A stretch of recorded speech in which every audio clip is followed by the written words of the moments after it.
We are so excited to not only show the wonderful film Hollywood Fringe here at the Twin Cities Film Fest here in 2020, having a one-time screening on our website as well, but we're especially excited to have all the movers and shakers that helped really lead the team to get this film put together. So I'm so excited to have this short conversation with a number of people involved in that film included Megan Huber, who co-directed the film and is also a producer, Wyatt McDill, who was the writer of the film, the director, our lead actors, Justin Kirk, as well as Jennifer Prediger, and of course our executive producer, which of course you can't do anything without an executive producer, a fellow Minnesotan, Suzanne Felton. I guess we're supposed to call you Suze today, if that's the way it goes.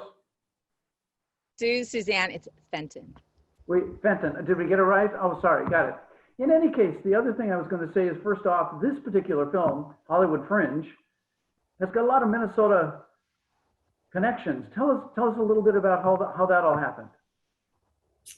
Yeah, well, live in LA. We're from Minneapolis, yep. And we wanted to work with. Justin is also from Minneapolis. Of course. Grew up there. This story, Wyatt wrote the script. There's a lot of talk of Minneapolis in the film. We brought in a lot of collaborators because, as everyone knows, Minnesotans are like the hardest working people on the planet. So a lot of our crew, our DP, Chris Hadlin is from Minneapolis originally, our costumer, Kirsten Hargroder, all of our post-production. So it's got deep Minnesota ties. And we now have a twin pad and an added twin pad over here. You're covering the pad, Justin. How fun is that? I'll put it on and off throughout the discussion when it's fantastic. Yeah. Well, we appreciate all that Minnesota connection, and of course, in some respects, for several of us, this is somewhat of a reunion as well, as because you guys were part of our festival last year with 3-Day Weekend, which we appreciate having several of you back in Minnesota. Obviously, we're taking kind of a break from all that in-person interaction with the festival and going mostly online this year, but so great to have another one of your great films involved. I'm going to start out with the writer. You know, Wyatt, you won an award from our festival last year with some of your innovative writing, and you've done it again. Tell me where you came up with this story and this new sort of innovative approach with the play within a film sort of thing. Yeah, I think whenever you're making a film like this, a film where you're collaborating with friends, like the writing should always be kind of a character in the story. So I think our first film, 4 Boxes, had that. 3-Day Weekend last year had no dialogue, so that was kind of a innovation. And then for this one, as you say, it's kind of, the movie is actually a play that's being filmed. So I just think that, you can add so much to it with the writing. So I always like a story that's a little bit more complicated than it should be. So that's Hollywood Fringe for you. Well, it was a complicated story. There's so many themes in this story about relationships and disappointment and monetizing art and sacrifices and some acting sort of. I've been an actor for 35 years and different things, and I'm an acting teacher, and I was reminded of crazy auditions you go on and everything.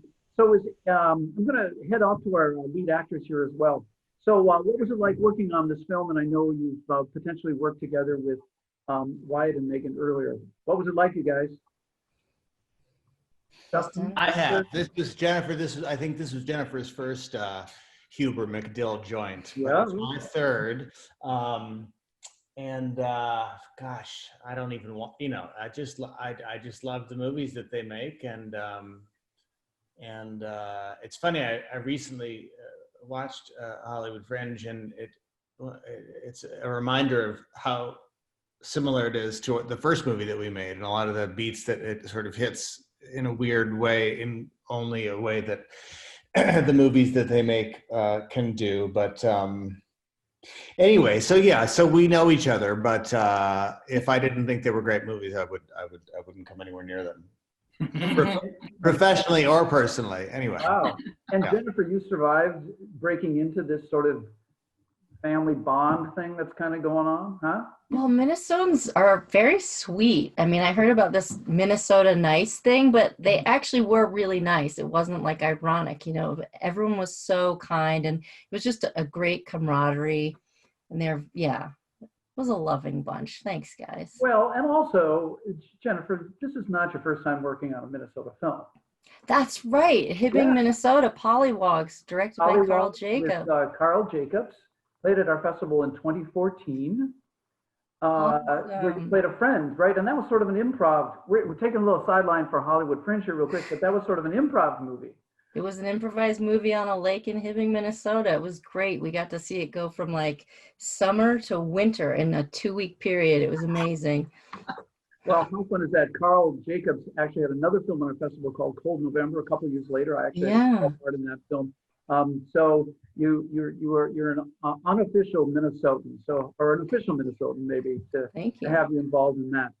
I want to jump up to Sue's really quickly and just you've been sort of on again, off again with this whole production, getting involved with films and whatnot, and this is your first foray into being involved in a film for a while. Tell us your journey with this group. Well, let's see. Wyatt, I met Wyatt and Megan through mutual friends.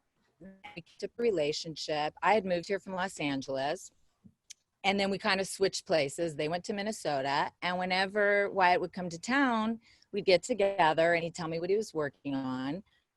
I've always been a huge fan and supporter of independent film and independent filmmakers, and I loved the passion he had. And we met in a coffee shop in Uptown, and he said, I have a script I think you'd like. And so I read the script, and I liked 4 Boxes. I wasn't exactly, I think I might have read 3 Day Weekend too, and like send it.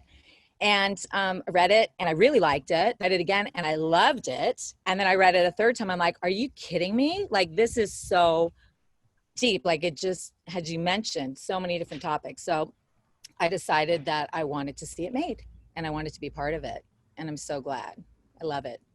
Yeah, Suzanne has been so supportive throughout the process. You know, like she said, she read the script and just immediately loved the subject matter. And we'd had this, friendship before that. And working together has actually been such a blast. Like, I know a lot of times there's a lot of personalities involved in making any film, and an independent film, there's like 30 actors and crew, and everyone works really hard. So, but the process has been so smooth throughout the whole time, and we're grateful. Not all filmmakers can say that. So knock on wood that the rest of the topics go this smooth. For Megan and Wyatt, I know that you guys have done multiple projects. Is any of this stuff like autobiographical, like the kinds of pitch meetings you go to and the people you meet? How much is it? Well, I think when you're Morgan Krantz, who's an actor in 3 Day Weekend, he says he always tries to figure out why people make the films they do. And then in the case of 3 Day Weekend, he just completely and utterly just broke it down and gave it to us. Like, this is your life. And I didn't realize, it was like sitting with a great, analyst. So I guess there's always something of you in the films you make if you are an honest artist. And yeah, there's certainly, this is a mashup of sort of our life and other people's lives that we've met. When you live in LA, you hear all different kinds of stories, and people are always migrating back to their hometown. Like, should I stay in LA? Should I go back? Yeah. And it's also, Jennifer came to a dinner party at our place, and she totally stole the dinner party and hijacked it and took it over, just like the character does in the movie. So that was in there. Mm-hmm. Justin and Megan and I have been having these discussions at the dinner table for years about art versus commerce and this never-ending, pendulum swinging back and forth between doing stuff for money that you don't like and doing things that you do like, but then you don't have any money. And for an artist, that's kind of life. So yeah, the film tries to be honest, and I think in being honest, it hopefully resonates with everybody, not just artists. Well, and if we take a look at the primary relationship here, it is two creative types married and collaborating and different things. But I think that often it also talks about relationships in general. When one person sort of moves forward and accelerates in a career path and the other one doesn't, where does it leave them? So as we talk to you guys as actors and stuff, can you relate to these characters and some of the things they've gone through in your own relationships and your own projects? These guys are the closest I've ever come to working with my wife. Well, you spent a fair amount of time in bed. So yes, actually, yes. There have been rarely, but occasionally we do have to sort of maneuver our personal relationship with our professional one. But for the most part, it's been smooth sailing. Jennifer? Well, I'm married to a filmmaker, and so my life is pretty much the movie.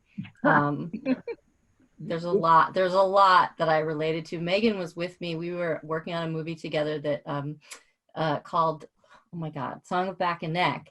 And I was about to turn 40, and I was going through this crisis. And so Megan was witnessing me every morning kind of melt down on the way to the shoot. And I feel like that might have gotten folded into this. So there's a lot of truth. A lot of truth in this fiction. It absolutely seemed, and before I forget too, Song of Back and Neck played at our festival as well, 2017. Yeah. Get them all. What? Amazing. It did. I mean, how crazy! And what that was I would call that a crazy movie, a crazy fun movie. You know, just like a little odd, but yet meaningful and very, very interesting. One of the things, you know, as I'm an acting coach as well, and when I meet a lot of young people in particular, and they start sharing like, oh, I'm dating somebody, I always find out, you know, who. Oh, you're dating somebody, and as soon as they tell me they're dating another actor, I try to convince them to rethink that. Because in some respects, it's like, you know, maybe find someone in healthcare or find someone that works in something else, because it can be supportive and wonderful on one hand because they kind of know what you're going through, but on the other hand, it's like, come on, find somebody that's a little higher on the food chain or something to help you move forward. Although I will say, not having anything to do with whether that person is yours. Well, there are certain concerns or sort of day-to-day, you know, issues if you are an actor in particular, that when you voice that are the most important things in the world, only another actor would understand. Anyone else, when you say to someone who's a civilian, you start to, as it's coming out of your mouth, realize how ridiculous you sound. And actors are supposed to be so like empathetic and all of that stuff, but when you as the character came in and, you know, she was feeling bad about not getting the part and just kind of just being so mean to you, I was just sort of like, look, I'm here, I'm part of the solution, not part of the problem, or I'm here to be your sounding board, not your, you know, kicking. Well, that particular situation has so many layers because on the one hand, she, you know, created the actual piece with him, and then on the other hand, they want to succeed with this project, and suddenly it's getting made. It's multi-layered. Well, for the two of you as well, I don't know if I've ever seen you do song and dance before. So is that your first foray into? I consider myself more of a musical theater artist. How about you, Jennifer? Oh yeah, I'm a real song and dance man myself. Yeah, that's why we cast you guys. To be honest, what was so exciting about that, and Bill, you probably know these guys, is that I got to lip sync to the vocal stylings of John Munson from Trip Shakespeare and Semisonic and all those things, and that was more than thrilling for a person who lived in Minneapolis when I did. Yeah, that scene was just a blast to shoot. I think we filmed, their apartment was our apartment. I was going to ask you that, if that's actually your apartment, sure. Yep, that's our place. So we brought up, you know, that shoot day, everyone was up there, the choreographer and her assistant and our whole crew, and it was just a big song and dance stage for most of the day, which was so fun. Very fun. We got that great picture from as well. So is that where you usually audition for your films too? You put up all those shoots and stuff? That was just for the movie. Oh, okay. Just double checking how it sort of goes.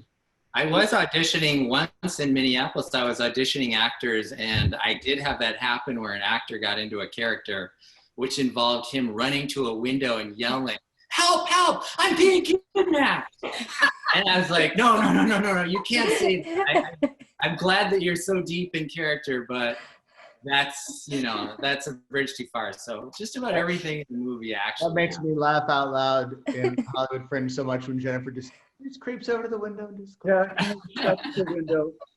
Well, in some respects, I mean, we all have to learn to laugh at ourselves a little bit because, you know, the Shakespearean monologues and the, you know, it's you see it all as you audition people and how people prepare and all that kind of stuff. One more, maybe a philosophical question, and it maybe comes down to this idea of monetizing art and all that kind of stuff.